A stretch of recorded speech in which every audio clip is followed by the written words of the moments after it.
दिवचलच्या दुबावितपणान मरण आयिल्ल्या 21 वर्साच्या पिरायेच्या अक्षत नायक हाका लायटीचो शॉक लागून मरण आयिल्ल्याचे आता स्पष्ट जाल्ले आसा। देखून या प्रकरणात आता वेगळे मोडण आयला। मावळिंग्या वायरींचे काम करतना ही घडणूक घडिल्ली। लायटीचो शॉक घेवन मरण आयिल्ल्या तरणाट्याचें नांव अक्षत राजेश नायक अशें आसा आनी तो दिवचलच्या लामगांव वाठारांत रावपी आशिल्लो। अक्षत हो दिवचलचे ITIत इलेक्ट्रिशियन कोर्स करतालो। मेळिल्ले म्हायती प्रमाण काल शुक्रारा हो अक्षत ताचेच एका वळखीच्या कॉन्ट्रॅक्टरा वांगडा लायटीचें काम करपा खातीर मावळिंग्या वाठारांत एका घरांत गेल्लो। ह्या घरांत दोगूय जाण वायरिंगाचें काम करताले।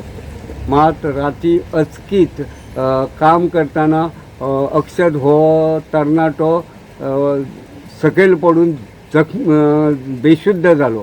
तेच अवस्थेत ताका बेगोबेग दिवचलच्या सामाजीक भलायकी केंद्रांत धाडलो। थंय आशिल्ल्या दोतोरांनी ताका मरण आयिल्ल्याचें जाहीर केलें। ताच्या मरणाची खबर कळटकीच हॉस्पिटलांत एकूच आकांत जालो।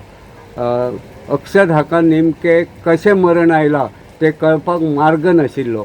दिवचलच्या पुलीस अधिकाऱ्यांनी बेगोबेग मावळिंग्या वचून ज्या घरांत ही घडणूक घडिल्ली त्या घराची पळोवणी केली, मात तांकां दुबावीत अशें कांयच मेळूंक ना। अक्षत हाची डेड बॉडी पोस्ट मॉर्टमा खातीर बांबोळेच्या GMCत धाडिल्ली। थंय पोस्ट मॉर्टम करतकीच अक्षत हाका लायटीचो शॉक घेवन मरण आयिल्ल्याचें स्पश्ट जाल्लें आसा। हे विशीं आतां दिवचल पुलिशेन तपास सुरू केल्लो आसा। गोमंतक TV खातीर दिवचलच्यान हांव रिपोर्टर तुकाराम सावंत।